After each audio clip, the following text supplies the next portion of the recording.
Hello दोस्तों, welcome to IQ classes online. तो दोस्तों, सर्दियां बहुत बढ़ गई हैं। सर्दियों से बचे रहें और साथ साथ तैयारी भी करते रहें, क्योंकि एग्ज़ाम्स तो होने ही हैं। ठीक है, ऐसा नहीं है कि एग्ज़ाम्स नहीं होंगे, तो अपनी तैयारी में भी लगे रहें साथ साथ, और सर्दियों से भी बचे रहें, बीमार नहीं पड़ना है। ठीक है दोस्तों।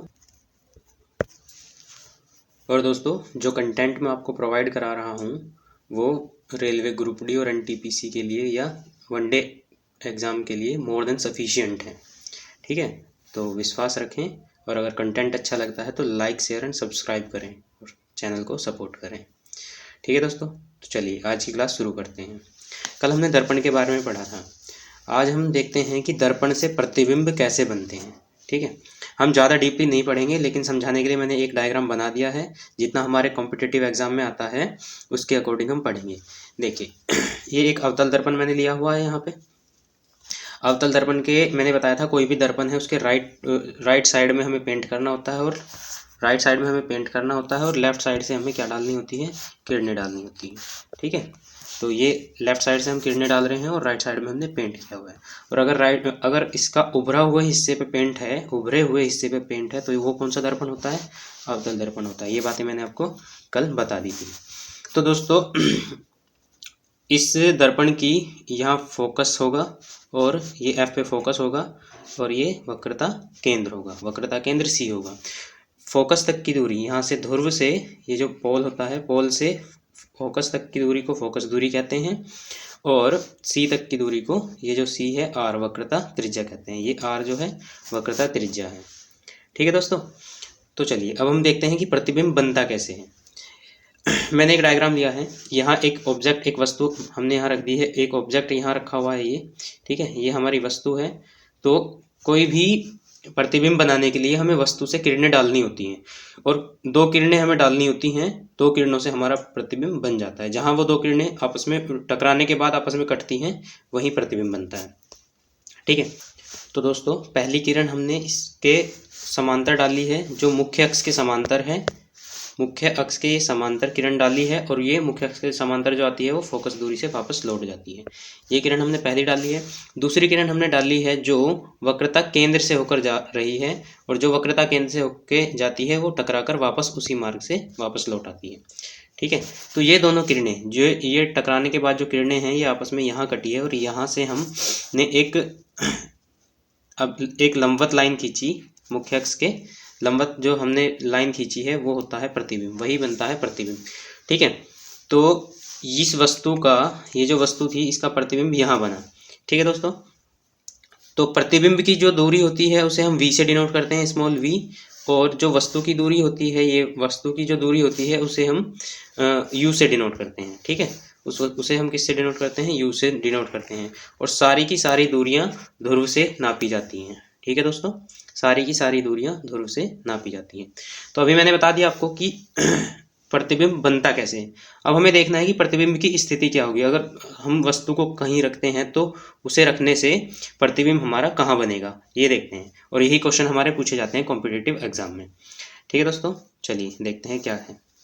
अगर हम वस्तु को रखते हैं अनंत पर, रखते हैं तो प्रतिबिंब बनता है हमारा फोकस पर। ठीक है, प्रतिबिंब फोकस पर बनता है, और कैसा बनता है, वास्तविक बनता है, उल्टा बनता है, और बिल्कुल छोटा, बहुत छोटा बिंदु मात्र बनता है। ठीक है दोस्तों, देखिए कहाँ रखा हमने, ये अनंत है हमारा। अनंत पे हमने कोई वस्तु यहाँ पे रखी हुई है, तो इसका जो प्रतिबिंब बनेगा वो बनेगा फोकस पर, यहाँ बनेगा केवल बिंदु मात्र। ठीक है दोस्तों, और वो होगा कैसा, वो होगा वास्तविक, उल्टा और बहुत छोटा। ठीक है दोस्तों, चलिए नेक्स्ट स्थिति होती है अनंत व वक्रता केंद्र के बीच जब वस्तु रखी होती है, तो उसका प्रतिबिंब बनता है फोकस और वक्रता केंद्र के बीच में। फोकस और वक्रता केंद्र के बीच में इसका प्रतिबिंब बनता है, और कैसा होता है, वास्तविक, उल्टा और छोटा होता है। ठीक है, यही जो डायग्राम मैंने बना के दिखाया था आपको, ये उसी स्थिति का है। ठीक है, तो ये अनंत है और ये वक्रता केंद्र है, इसके बीच में कोई वस्तु हमने रखी हुई है। तो इसका प्रतिबिंब कहाँ बना, इसका प्रतिबिंब बना है वक्रता केंद्र और फोकस के बीच में बना है, और वस्तु से छोटा बना है, उल्टा है, वस्तु से छोटा है और वास्तविक है। ठीक है, देखिए दर्पण के जिस साइड से किरणें डाली जा रही हैं अगर उसी साइड में प्रतिबिंब बनता है तो वो वास्तविक होता है, लेकिन अगर दूसरी साइड में जाके बनता है तो वो आभासी होता है। ठीक है दोस्तों, अगर प्रतिबिंब इस साइड में बनता, राइट साइड में, तो वो आभासी होता। ठीक है, चलिए नेक्स्ट स्थिति हम देखते हैं। हमने अनंत पर देख लिया, अनंत से हमने देख लिया अनंत और वक्रता केंद्र के बीच में। फिर हम एक स्थान और बढ़ते हैं, यानी कि अब आ जाते हैं, हमने वस्तु रख दी है अपनी वक्रता केंद्र सी पर। अगर हम वस्तु वक्रता केंद्र सी पर रखते हैं, ठीक है, तो प्रतिबिंब भी एक स्थान खिसक जाएगा इस साइड। देखो हम वस्तु को इधर खिसकाते जा रहे हैं, इस साइड खिसका रहे हैं, और प्रतिबिंब इस साइड खिसकते जा रहा है। ठीक है, तो अब की बार प्रतिबिंब कहाँ बन जाएगा? अब की बार प्रतिबिंब वक्रता केंद्र पर ही बनेगा। यहाँ से यहाँ खिसक के आ जाएगा, यहाँ से यहाँ, तो कहाँ बनेगा? वक्रता केंद्र पर। और कैसा बनेगा? उल्टा बनेगा और वस्तु के बराबर बनेगा। उल्टा बनेगा, वस्तु के बराबर बनेगा, उल्टा, बराबर और वास्तविक। ठीक है दोस्तों, वास्तविक। इसी तरह जब एक कदम और चलते हैं हम, यानी कि अगर हम अपनी वस्तु को लेके जाते हैं वक्रता केंद्र और फोकस के बीच में, यानी कि अगर हम अब वस्तु को यहाँ रख देते हैं, वस्तु को हम यहाँ रखते हैं, तो प्रतिबिंब एक पॉइंट खिसक जाएगा, वो वक्रता केंद्र और अनंत के बीच में आ जाएगा। यानी कि अब की बार प्रतिबिंब कहाँ जाएगा? यहाँ आ जाएगा और प्रतिबिंब हो जाएगा बड़ा। पहले यहाँ बराबर बना था, यहाँ जो बना था वो बराबर बना था, अब बड़ा बन जाएगा। ठीक है दोस्तों, और वास्तविक उल्टा तो रहे ही रहेगा। फिर एक कदम और खिसका लेते हैं। अगर वस्तु हमारी फोकस पर रखी होगी तो इसका प्रतिबिंब कहाँ बनेगा? इसका प्रतिबिंब अनंत पर बनेगा। एक कदम और खिसक जाएगा और बहुत बड़ा बनेगा। ठीक है, कैसा बनेगा? बहुत बड़ा बनेगा। ठीक है, लेकिन अगर हम एक कदम और खिसकाते हैं और ध्रुव और फोकस के बीच में हम अपनी वस्तु को रखते हैं, यहाँ रखते हैं, तो अब अनंत से ज़्यादा तो इधर नहीं जा सकता प्रतिबिंब, तो वो कहाँ बनेगा? वो बनेगा दर्पण के दूसरी साइड बनेगा, इस साइड बनेगा, और वस्तु से बड़ा बनेगा, वस्तु से बड़ा बनेगा, और कैसा होगा? आभासी होगा, क्योंकि वो दर्पण के दूसरी साइड है। ठीक है, आभासी बनेगा और कैसा बनेगा? वस्तु से बड़ा और सीधा। ठीक है, तो इस स्थिति में कैसा बनता है प्रतिबिंब? सीधा बनता है। ठीक है दोस्तों, तो ये सारी स्थितियां मैंने आपको समझा दी हैं। ये इसका चार्ट है आपको देखने के लिए, सुविधा के लिए मैंने लिख भी दिया है। ये सारी स्थिति यहाँ पे ये वस्तु की स्थिति लिखी हुई है इस साइड, ये प्रतिबिंब की स्थिति है, और ये प्रतिबिंब की प्रकृति है, कैसा कैसा प्रतिबिंब बनेगा। ठीक है, अब देखते हैं, ये हमने देखा अवतल दर्पण में, अभी हम देखते हैं उत्तल दर्पण में कैसा बनेगा। उत्तल दर्पण में कुछ नहीं होता। उत्तल दर्पण में सारे के सारे पहली बात तो आभासी बनते हैं, जितने भी प्रतिबिंब बनते हैं वो सब आभासी बनते हैं। ठीक है, अगर वस्तु अनंत पर रखी हुई है तो उसका प्रतिबिंब फोकस पर बनेगा, आभासी बनेगा, सीधा बनेगा और छोटा बनेगा। ठीक है, अगर वस्तु अनंत से लेके ध्रुव के बीच कहीं भी रखी हुई है, यानी कि यहाँ से लेके यहाँ तक कहीं भी रखी हुई है, तो उसका प्रतिबिंब ध्रुव से लेके फोकस के बीच में ही बनेगा, ध्रुव से फोकस के बीच में ही बनेगा, कहीं भी बने। ठीक है, यहाँ से लेके यहाँ तक जितनी भी वस्तु, अगर कहीं भी वस्तु रखते हैं तो उसका प्रतिबिंब यहाँ से लेके यहाँ तक बनेगा, और कैसा होगा? छोटा होगा, सीधा होगा और आभासी होगा। ठीक है, इसमें यही दो स्थितियां हैं, क्योंकि यहाँ से यहाँ तक कहीं भी रख लो। और आभासी क्यों बन रहा है? देखो दर्पण जिस साइड से हम किरणें डाल रहे हैं उसके अपोजिट साइड में इसका प्रतिबिंब बन रहा है, तो वो इसलिए क्या है? वो आभासी होगा इसलिए। ठीक है दोस्तों, तो ये दर्पण आप से प्रतिबिंब बनना आपको समझ में आया। इनकी स्थिति याद रखनी है। कॉम्पिटिटिव एग्जाम के लिए आपको ये याद नहीं रखना कि कैसे बनता है, आपको याद रखना है कि कहाँ बनता है और इसकी प्रकृति कैसी होती है, आभासी होती है या वास्तविक होती है, सीधा होता है या उल्टा होता है, छोटा होता है या बड़ा होता है। ठीक है दोस्तों, चलिए अभी नेक्स्ट आ जाते हैं, हम नेक्स्ट देखते हैं। तो दोस्तों नेक्स्ट हम पढ़ते हैं अपवर्तन। अपवर्तन क्या होता है? रिफ्रैक्शन होता है, जिसे रिफ्रैक्शन बोलते हैं इंग्लिश में, अपवर्तन होता है। अपवर्तन का मतलब क्या होता है? देखो एक माध्यम से दूसरे माध्यम में जाती है किरण, और जाते समय अपने मार्ग से क्या हो जाती है? विचलित हो जाती है, यानी कि थोड़ा बहुत इधर उधर हो जाती है, तिरछी हो जाती है, तो उसी को हम क्या कहते हैं? उसी को अपवर्तन कहते हैं। ठीक है, और ये काम कैसे करता है? देखो दो तरह के माध्यम होते हैं, एक सघन माध्यम होता है और एक विरल माध्यम होता है। ठीक है, सघन माध्यम और विरल माध्यम होते हैं हमारे दो तरह के माध्यम। ठीक है, तो अगर कोई किरण सघन माध्यम से विरल माध्यम में जाती है, ठीक है, ये दो माध्यम है हमारे, सघन माध्यम और विरल माध्यम। एग्जाम्पल के लिए हम ले लेते हैं कि सघन माध्यम हमारा कांच हो गया और विरल माध्यम वायु। ठीक है, कांच और वायु की हम बात कर रहे हैं।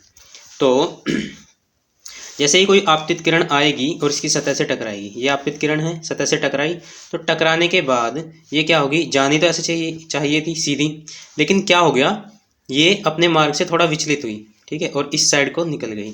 तो ये जो विचलित होने की जो प्रक्रिया है ना, यही कहलाती है अपवर्तन। तो अभी हमें देखना है कि ये काम कैसे करता है। जहाँ ये टकराती है उसे बोलते हैं अभिलंब, उस सतह के 90 डिग्री पर हमने अभिलंब एक खींच दिया है। तो अभिलंब पर अभिलंब से आपतित किरण के बीच की जो कोण होता है वो आपतन कोण होता है, और अपवर्तित किरण के बीच का जो कोण होता है वो अपवर्तन कोण होता है। तो आई और आर होता है। देखो जब हम परावर्तन की बात कर रहे थे तो हमने देखा था कि आई और आई इक्वल्स टू आर था, आई बराबर किसके था, आर के बराबर था, लेकिन यहाँ ऐसा नहीं है, ठीक है, क्योंकि अगर आई बराबर आर ही हो जाए तो फिर तो ये मार्ग से विचलित नहीं होगी, उसी मार्ग से वापस चली जाएगी, तो फिर अपवर्तन ही नहीं होगा, ठीक है दोस्तों। तो जब कोई किरण सघन माध्यम से विरल माध्यम में जाती है तो अभिलंब से दूर हट जाती है, ठीक है, अभिलंब से दूर हटती है। तो जो ये अभिलंब से दूर हटी हुई है, और इसका अपोजिट होता है अगर विरल माध्यम से सघन माध्यम में जाती है। देखिए यहाँ देखिए, अगर ये अभिलंब मैंने लिया है, ये अभिलंब, और ये किरण भी है, ये आपतित किरण है और ये अपवर्तित किरण है। जाना इसको ऐसा चाहिए था, लेकिन ये अपनी मार्ग से विचलित होकर इस साइड खिसकी है। तो यानी कि अगर विरल से सघन में जाती है तो अभिलंब की तरफ झुकेगी, और सघन से विरल में जाएगी तो अभिलंब से दूर हटेगी, ठीक है दोस्तों, ये याद रहेगा। तो अपवर्तन के भी दो नियम होते हैं। पहला नियम तो वही है कि आपतित किरण, अपवर्तित किरण और अभिलंब तीनों एक ही समतल में होते हैं, ठीक है, ये एक ही समतल में है ना, तीनों के तीनों, यहाँ पे ये आपतित किरण, ये अपवर्तित किरण और अभिलंब, ठीक है, तीनों एक ही समतल पर मिलते हैं। दूसरा नियम होता है, नियम सेकंड क्या कहता है, देखो इसे स्नेल का नियम भी कहते हैं। ये है कि अगर आपतन कोण की जया मीन्स होता है साइन ई, यानी कि आपतन कोण की जया साइन आई और अपवर्तन कोण की जया साइन आर। साइन आई और साइन आर का अनुपात एक नियतांक होता है। क्या होता है, एक नियतांक होता है, यानी कि साइन आई बटे sine R equals to mu. ये जो नियतांक है इसे म्यू बोलते हैं, और ये एक कांस्टेंट चीज़ है, यानी कि इनका जो अनुपात होगा हमेशा नियतांक होता है। ये स्नेल का नियम है, ठीक है दोस्तों। आपको बस फॉर्मूला, मैक्सिमम फार्मूला पूछा जा सकता है, ठीक है, ज़्यादा डीपली पढ़ने की कोई आवश्यकता नहीं है। चलिए नेक्स्ट हम देखते हैं। तो हमने देखा अपवर्तन। अपवर्तन के उदाहरण पढ़ लेते हैं हम पहले। उदाहरण मोस्ट इंपॉर्टेंट होते हैं कॉम्पिटिटिव एग्जाम के लिए, वनडे एग्जाम के लिए उदाहरण मोस्ट इंपॉर्टेंट होते हैं। तो पूछा जाएगा कि पानी में पड़ी हुई लकड़ी जो है, अगर हम उसे बाहर से देखते हैं तो वो तिरछी दिखाई देती है, कि क्यों दिखाई देती है, उसमें कौन सा गुण है, तो वो अपवर्तन के कारण दिखाई दे रही है। किसके कारण, अपवर्तन के कारण, ठीक है। दूसरा एग्जाम्पल, रात्रि में तारों का टिमटिमाना, मोस्ट इंपॉर्टेंट क्वेश्चन है। तारों का टिमटिमाना अपवर्तन के कारण, ठीक है। अगर कोई कांच में पानी रखा हुआ है और उसमें एक सिक्का पड़ा हुआ है तो वो तल से उभरा हुआ दिखाई देता है, तो वो भी किस कारण दिखाई देता है, प्रकाश के अपवर्तन के कारण ऐसा होता है, ठीक है दोस्तों। समझ में आ रहा है ना, ठीक है। अगर समझ में आ रहा है तो लाइक शेयर एंड सब्सक्राइब कीजिए। चलिए आगे बढ़ते हैं। देखिए लेंस की बात कर लेते हैं। अभी हमने बात करी है अपवर्तन की, तो अपवर्तन होता किस में है। अपवर्तन के लिए हमें क्या चाहिए, एक पारदर्शी पदार्थ चाहिए। पारदर्शी, दोनों माध्यम पारदर्शी होने चाहिए, ठीक है। पारदर्शी तभी होगा जब हम लेंस का यूज करेंगे, ठीक है दोस्तों। चलिए, लेंस दो तरह के होते हैं, उत्तल लेंस, कॉन्वेक्स, अवतल लेंस, कॉनकेव, ठीक है। उत्तल लेंस सिरों से पतला और बीच से मोटा होता है, और अभिसारी प्रकृति का होता है। कैसा होता है, अभिसारी प्रकृति का होता है। किरणें जो आएंगी उसके पास, वो उन्हें क्या कर देगा, फोकस करने का काम करेगा, ठीक है। अवतल लेंस की बात करें तो वो बीच से पतला होता है और सिरों से मोटा होता है, ठीक है। और ये अपसारी प्रकृति का होता है। कैसा होता है, अपसारी प्रकृति का होता है, और किरणों को फैलाने का काम करता है, ठीक है दोस्तों, याद रहेगा, किरणों को फैलाने का काम करता है। तो लेंस में हमें देखते हैं, क्वेश्चन बनता है, क्वेश्चन आ जाता है कभी कभी लेंस की क्षमता से, कि लेंस की क्षमता का फॉर्मूला क्या होता है। लेंस की क्षमता का होता है फॉर्मूला, क्षमता मतलब होता है पावर, तो P equals to 100/f, f means focus दूरी, ठीक है। और फोकस दूरी सेंटीमीटर में होनी चाहिए। अगर फोकस दूरी मीटर में देगा तो हम सीधा सीधा 1/f कर लेंगे, ठीक है, पावर हो जाएगी 1/f, ठीक है। लेकिन मोस्टली सेंटीमीटर में ही देता है, तो इसलिए फॉर्मूले में 100/f इसी में ही कर दिया है, 100/f, ठीक है। और उत्तल लेंस की क्षमता पॉजिटिव होती है, अवतल लेंस की क्षमता नेगेटिव होती है, ठीक है दोस्तों। लेंस का सूत्र कभी कभी पूछ लिया जाता है क्योंकि इस पे क्वेश्चन भी बनते हैं। तो 1/f equals to 1/v minus 1/u। v क्या है प्रतिबिंब की दूरी, u क्या है वस्तु की दूरी और f क्या है फोकस दूरी। ठीक है दोस्तों। आवर्धन क्षमता की अगर हम बात कर लेते हैं, आवर्धन क्षमता m बराबर होती है v/u, यानी कि प्रतिबिंब की दूरी v बटे वस्तु की दूरी u, ये होती है हमारी लेंस की आवर्धन क्षमता। ठीक है। इसमें नेगेटिव साइन यूज़ किया जाता है लेकिन वो दूरी के अकॉर्डिंग ही आ जाता है। ठीक है, जिस लेंस के लिए हम लेंगे उसी लेंस का अकॉर्डिंग वो उसमें लग जाता है। नेक्स्ट हम देखते हैं पूर्ण आंतरिक परावर्तन। पूर्ण आंतरिक परावर्तन क्या होता है? Total internal reflection. ठीक है, देखिए हमें पता है जब कोई किरण सघन माध्यम से जब कोई किरण विरल माध्यम में जाती है तो वो अभिलंब से दूर हटती है। अभिलंब से क्या होती है? दूर हटती है। ठीक है, अभिलंब से दूर हटती है। और आपतन कोण जो है, आपतन कोण अपवर्तन कोण से छोटा होता है, यानी कि अपवर्तन कोण बड़ा हो जाता है और आपतन कोण छोटा रहता है। तो जब जिस आपतन कोण पर अपवर्तन कोण 90 डिग्री हो जाता है, जिस आपतन कोण पर अपवर्तन कोण 90 डिग्री हो जाता है उसे क्रांतिक कोण कहते हैं। क्रांतिक कोण, आपतन कोण को क्रांतिक कोण कहते हैं। ठीक है दोस्तों।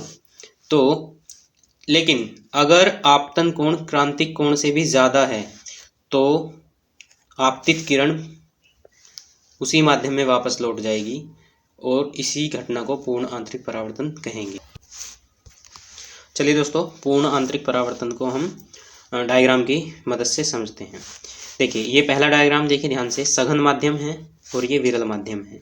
तो जब कोई किरण सघन माध्यम में आती है तो वो अभिलंब से दूर हट जाती है। इतना अभी हमने पढ़ लिया था अपवर्तन में।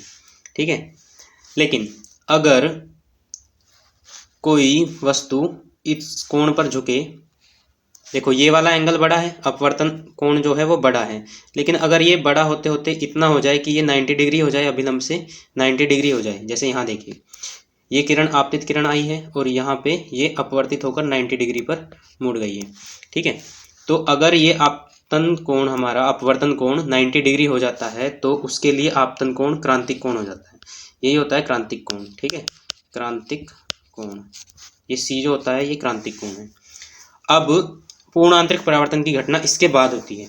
जैसे ही अब हम इसको थोड़ा सा और बढ़ा देंगे, यहाँ से इसको थोड़ा नीचे की तरफ लाने की कोशिश करेंगे तो अब यहाँ तो 90 डिग्री तक आ चुका है ये, अब इससे ऊपर ही चला जाएगा वो, यानी कि वो किरण कैसी होगी? उसी माध्यम में वापस लौट रही है। ठीक है, तो इसी घटना को कहते हैं पूर्ण आंतरिक परावर्तन। देखिए इस वाले डायग्राम से समझिए, इसमें हमने क्या देखा, ये माध्यम है, ये सघन, ये विरल।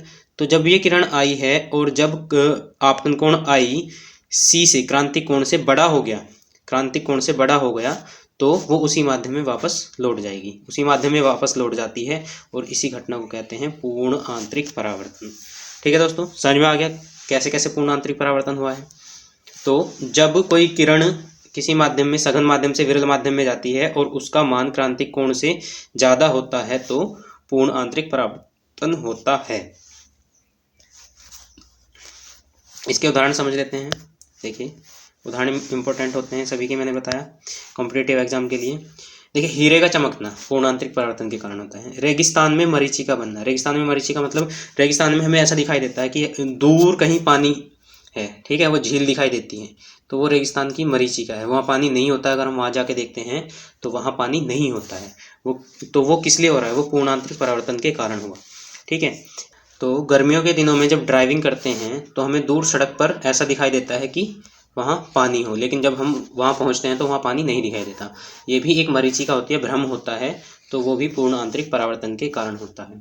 ठीक है, जब कांच टूट जाता है, चटक जाता है तो उसका वो चटका हुआ भाग चमकीला दिखाई देता है, ये भी पूर्ण आंतरिक परावर्तन से होता है। और पानी के अंदर जो हवा का बुलबुला चमकता है वो भी पूर्ण आंतरिक परावर्तन के कारण ही चमकता है।